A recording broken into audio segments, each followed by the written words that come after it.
Hey y'all, this home is Outdoor Solutions. So I want to give a 1-year review on this LT40 of mine. It has 513 hours on it now, and I just wanted to do a 1-year review on this mill. It has the 38 horse Kohler engine. I got my lube tank down there. I ran some Rain-X through it to winterize the lube system since it's probably going to get cold tonight. So this mill has supported my small business for a year now. It's been keeping me busy, and thankfully customers have been keeping me busy as well. I don't do just this though. I do other lines of work as well, revolving around wood. I do clearing and grading as well.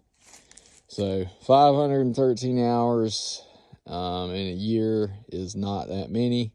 I don't run this sawmill every single Monday through Friday, 8 hours a day. So I have used this mill though. I have been in countless situations that have made me grown into a better sawyer. I've done tons of mobile jobs. Been in all kinds of situations with this thing. So it's been a good mill. It has some quirks in it, and the reoccurring quirks that keep happening still are the set works. You'll turn the key on sometimes and the screen will come up as like barcodes. Just turn it off, turn the key back on, crank it back up, it'll go away. So that's a little quirk it keeps having. Every now and again, the set works will bug out and you'll hit the down to make it go down, and it'll go way past whatever you was wanting to go down to, and it'll pretty much bottom out on the mill and bring up an error code. That happens every once in a blue moon, not very often. Whenever it does that, usually I have to start the sawmill back up to reset the system on it. On this thing, so that's like the reoccurring quirks. Other than that, it's just been regular maintenance with it. This back here, that weld right there where it's painted, there was zero penetration from the factory on that squaring arm, and it broke, and they sent me a whole new one, so that is good. And I wound up getting my dad to weld this old square arm back up, and did a good job, put it back on, and it works, good as new again. So that weld quality from the factory was terrible, and that definitely could have been done much, much better. So that was the part that broke. This roller guide right here keeps on going out. The first roller guide lasted a good while. It lasted over 100 hours. But I don't know if it's the quality. I don't know if it's the lube miser itself just spraying water all over that roller bearing and making it rust and fail. But yeah, that roller bearing keeps on going out.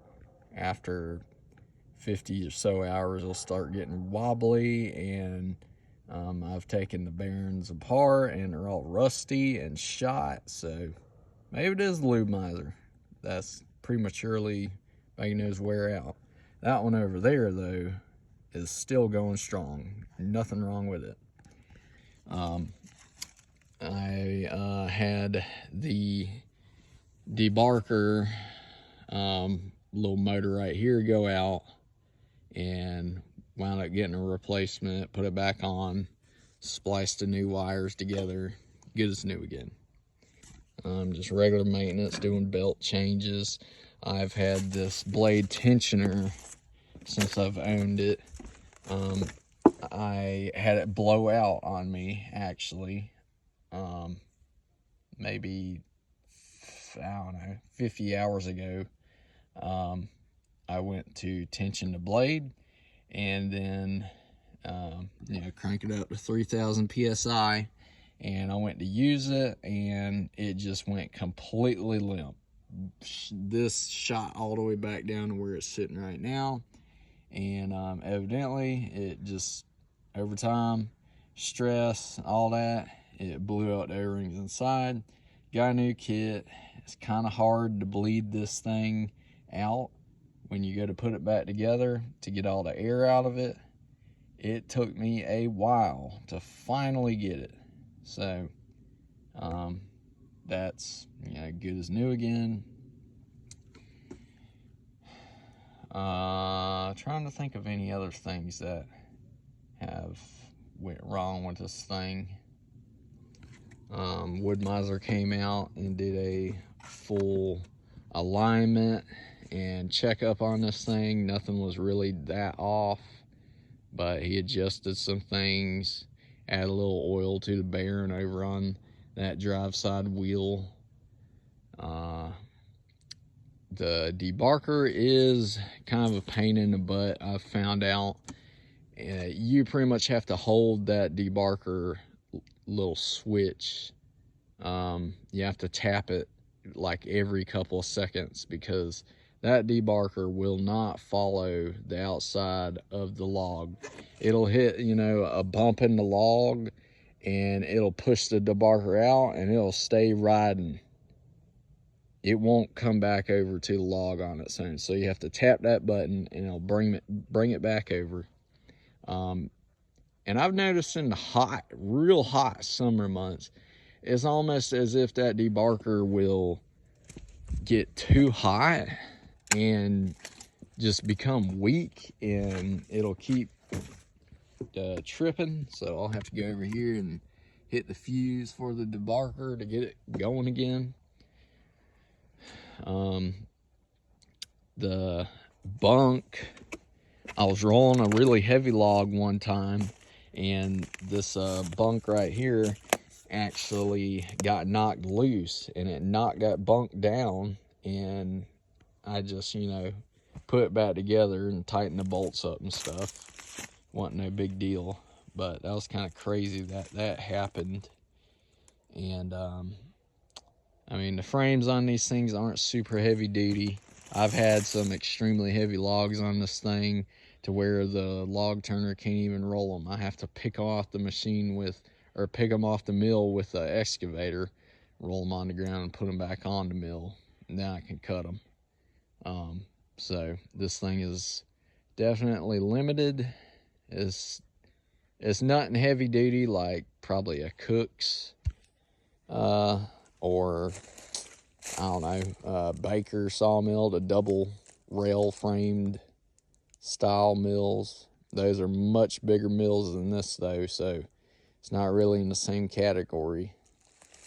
But the trapezoid style, I think they call it, I don't know what they call this frame. The cantilever design, it allows you to grab the boards off easier with the slanted frame like that. It's been a good mill. Like everything, it's got its little quirks and things that have broke. You just gotta fix them and keep on going with it. The engine's strong. The 38 horse engine is a good option to get. It hasn't ever let me down, really. I've done the maintenance on it. Every once in a while, also, it'll almost act as if it's getting vapor lock. And I don't know. I called Wood-Mizer, and they couldn't really give me a straight answer on that. So it is what it is. But this mill, it was a good purchase for me. I'd like to upgrade later on down the road, but this thing, it is perfectly fine for my size business I have right now and for the amount of work.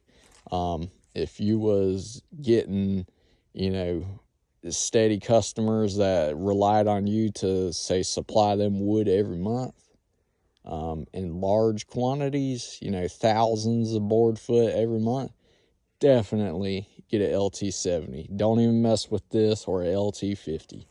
Go ahead and get the 70. And these hydraulics on this thing, you know, they get the job done, but they're not super fast.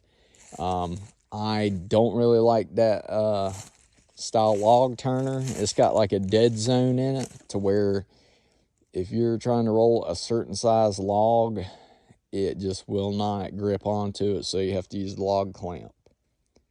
And yeah, so chain turner would not have a dead zone. Anyone that's run one of these things probably know what I'm talking about with that dead zone, where the log turner with this style just will not grab onto whatever you're trying to roll. But good mill, and I will keep on using this thing. Hope y'all enjoyed the review. Have a good one.